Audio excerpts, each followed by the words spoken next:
큐브 함께 보시죠. 네, 왜라는 키워드를 저희가 잡아왔습니다. 왜 무죄인가? 바로 이 쟁점인데요. 몸에 딱 붙는 바지인 레깅스를 입고 있는 여성의 뒷모습을 몰래 녹화한 남성에게 법원이 무죄를 선고했습니다. 그런데 레깅스도 레깅스지만 몰래 촬영을 했는데 무죄다. 물음표가 붙습니다. 논란이 커지고 있는데요. 이 사건 내용을 저희가 짚어보도록 하겠습니다.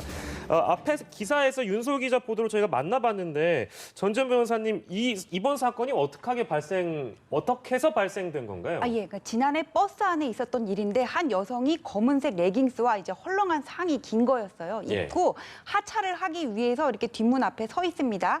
그런데 그 뒷문 맞은편에 한 남성이 앉아 있다가 그 여성의 뒷모습 중에 이 하반신 부위를 촬영을 한 거예요. 네네. 이게 그냥 사진을 찍은 게 아니라 동영상입니다. 8초간 찍었다고 해요. 근데 그게 8초. 여성에게 발각이 되면서 이제 검찰에 넘겨지게 된 사건인데 검찰은 이거를 성폭력법상의 몰카 촬영죄로 기소를 했어요. 그런데 이 사람이 1심에서는 벌금을 받고 2심에서는 무죄가 나왔습니다.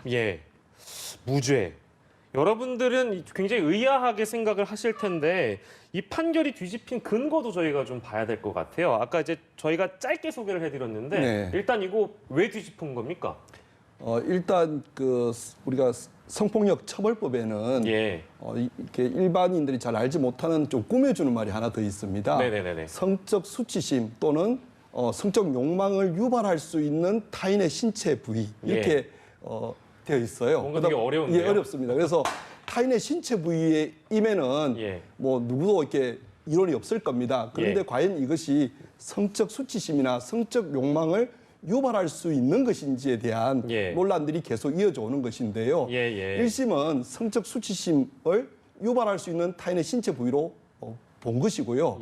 2심은 그것이 아니라 이 레깅스라는 옷이 운동복의 단계를 넘어서 이제는 일상복처럼 되어 있고 지금 이 피해자가 그 옷을 입고 실제로 공공이 이용하는 버스에 탔으며 그리고 이 신체 부위의 어떤 특정 부위를 지나치게 강조한 것이 아니라 그 보는 사람의 찍은 사람의 눈에 보이는 그 상태 그대로 특별한 조작 없이 해당 부위를 찍어서 강조나 부각도 하지 않았다 이런 점들 종합적으로 고려해서 결국 무죄를 선고한 것입니다. 그러니까 지금 말씀 들어보니까 만약에 뭐 맨살이 보이는 부위 이런 것들을 이렇게 뭐 예를 들면 포커스를 맞추거나 강조를 하지 않으면 뭐 처벌할 근거가 없다 이런 얘기예요? 아니 그런 얘기는 아니에요. 그러니까 판결문에서 그러니까 재판부가 뭐 노출이 드러나는 부위는 여성이 다 일상복 그러니까 레깅스 옷을 입고 있었고 발목이나 손목, 뭐 목덜미 이 정도만 드러났다 이런 부분이 들어가 있어서 그러는데 굳이 맨살이 아니라 옷을 입고 있더라도요 몸에 들러붙는 옷인데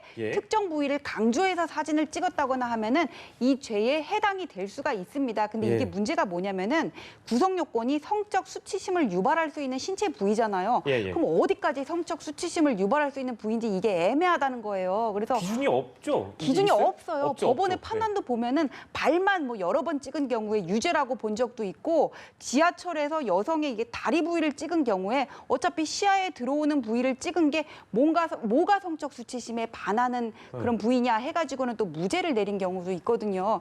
그래서 이것과 관련해서는 또 그리고 과거에 카메라면 모르겠는데 스마트폰으로는 내가 특정 부위를 강조해서 찍지는 않았더라도 얼마든지 이렇게 확대를 해서 볼 수가 있는 부위잖아요. 그다음에 이번 건 같은 경우에는 사진이 아니라 8초간 동영상이라는 점에서 어떤 여성의 움직임도 포착이 됐을 거기 때문에 왜 이게 무죄냐 하는 점과 관련해가지고는 비난이 쏟아져 나오고 있습니다, 지금. 글쎄 그게 그런 게 있습니다. 지금 저희가 짚은 부분은 그러니까 뭐 확대를 하거나 신체가 드러났거나 그 처벌에 대한 근거들이 뭐 상황에 따라 많이 다를 수 있다. 그러니까 아마 보시는 시청자 여러분들 중에는 이런 의문점을 가지실 수도 있어요. 그러니까 지금 레깅스 착용이 일상복이라는 이 판단이 어떻게 보면 가장 큰 이번 무죄 판단의 가장 큰 근거가 될 수도 있는 사안이라고 하나 보는데 그러면 이제 옷차림에 따라서 그 옷차림 예를 들면 뭐 겨울용 점퍼를 입었는데 그걸 찍은 거는 또 뭐 무죄냐? 그러니까 옷차림에 따라만 다 달라질 수 있는 거예요? 어떻게 봐야 되는 거예요? 이 2016년도 그러니까 지금 무죄를 선고한 2심에서도 밝히고 있지만 2016년도 판례에서 1형의 기준을 좀 정해놓았습니다. 그 기준이 있어요? 있는데 대신 아까 전 변호사님께서 말씀하신 것처럼 매 사항들을 개별적, 구체적, 상대적으로 판단하라 이렇게 되어 있습니다. 그러다 보니까 이제 각 제품마다 이게 기준이 달라질 수밖에 없는 것인데요. 반드시 이제 오해를 하실 수 있는 게 그럼 옷을 갖다가 다 입으면은 죄가 안 되고 옷을 좀 이렇게 많이 노출이 되어 있으면은 죄가 되느냐 이제 이런 생각을 하실 수가 있는데 그것도 하나의 기준이 될 수는 있습니다. 그러니까 노출의 대법원이 노출의 정도도 고려하라고 되어 있는데 설령 노출을 하지 않았다고 할지라도 특정 부위를 좀 특정한 각도나 특정한 기기적인 방법을 이용해서 부각시키거나 하면 이 역시도 죄가 된다는 것이 대법원 판례의 기준입니다. 저희가 혹시 뭐 보시는 시청자 여러분들이 오해하실 수도 있는데 저희가 이런 어떤 그 이분의 행동이 잘했다는 뜻이 절대 아니라 그러니까 기준이 좀 애매하니까 어느 정도 기준의 어떤 방식의 몰래 카메라가 성범죄로 인정되는 것이냐 그러니까 이 부분이거든요. 일반 대중들이 느끼기에는. 근데 이제 1심도 보자고요. 1심도 보면 벌금이 70만 원입니다. 그러니까 이것도 처벌이 약한 거 아니냐 이 지적도 있거든요. 근데 그 몰카범 같은 경우에는 대부분 70% 정도가 벌금형을 받아요. 그다음에 사진을 몇 장을 찍었냐, 뭐 유포를 했냐, 이게 초범이냐에 따라서 이게 달라지는데 그냥 그때가 초범이고 몇 장 찍지 않았으면은 벌금 100만 원 안 넘는 경우가 많거든요. 그다음에 또 이 사람 같은 경우에는 피해자와 합의를 했다 그랬잖아요. 그래서 이 형량이 아마 이 정도 고려가 돼 있을 것으로 보입니다.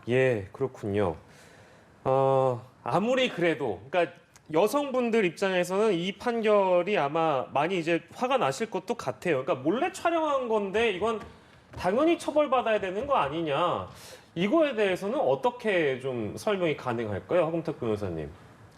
일단 몰래 처벌하는 그 행위 자체가 잘못된 것이죠. 그런 법의 규정이 있거나 없거나 관계없이 하지 말아야 될 행동인데 다만 지금 현재의 법이 좀 엄격하게 이걸 처벌을 대상을 좀 엄격하게 규정하고 있다 보니까 결국은 법원은 새로운 어떤 법을 만들어내는 곳은 아니고 있는 법을 가지고 해석하는 곳이지 않습니까? 그러다 보니까 그 규정에 많이 매몰되어 있는 것 같고요. 전국적으로는 몰카라는 용어도 부적절한데 그냥 불법 촬영을 하게 되면 처벌하는 형태로 가는 것이 조금 더 우리 국민들의 어떤 정서나 법 감정에도 맞지 않을까 싶습니다. 그래서 스마트폰으로 지금은 촬영하는 게 너무 자유롭잖아요. 그래서 이거를 뭐 요즘에는 유튜브도 많이들 하시고 공개적인 장소에서 많이 하니까요. 그래서 성폭법에 이게 규정이 돼 있어요. 그래서 이제 성적 수치심이라는 단어가 들어갔는데 성적 수치심이라는 단어가 들으면은 여기까지 되고 여기까지 안 돼 이렇게 딱 바운더리를 결정하기가 어려워요. 그래서 이거를 뭐 폭처법이나 다른 특별법으로 빼고 불법 촬영하는 경우에는 무조건 처벌해야 된다 이런 규정을 넣지 않는 한 왜 여기는 되고 왜 여기는 안 되냐 이런 논란은 계속 나올 수밖에 없어요. 그래서 이 부분은 법원 내에서 좀 판례를 정리하는 방법밖에 없습니다. 그럼 마지막으로 그 몰래 카메라의 어떤 불법성 여부의 뭐 기준이랄까요? 이런 기준 같은 게 있는 겁니까? 그러면? 그 형법적인 불법성을 말씀하시는 거예요. 처벌이 되려면은 성폭법상의 몰카 촬영죄밖에 없어요. 내가 남의 얼굴을 그냥 마음대로 찍으면은 초상권 침해는 될 수 있겠지만 그건 그냥 민사상 불법이거든요. 그래서 내가 형사상 처벌을 받기 위해서는 누구 사진을 찍어 처벌을 받기 위해서는 성폭법상의 성적 수치심에 반하여 타인의 신체를 촬영한 경우에 해당이 될 때만 불법이 됩니다. 그렇군요. 그러니까 오늘 우리가 지금 이 다룬 부분은 형사적인 부분이고 아까 말씀하신 대로 민사적으로 이제 소를 제기할 수 있는 권리는 또 있는 것이다. 그런 말씀이신 것이죠. 알겠습니다. 이게 참 화제의 판결이기도 합니다. 오늘은 두 가지 주제를 놓고 첨예한 논란이 되고 있는 사안들을 두 분과 함께 만나봤습니다. 오늘은 허금탁 변호사, 전지현 변호사와 함께했습니다. 두 분 고맙습니다. 수고하셨습니다.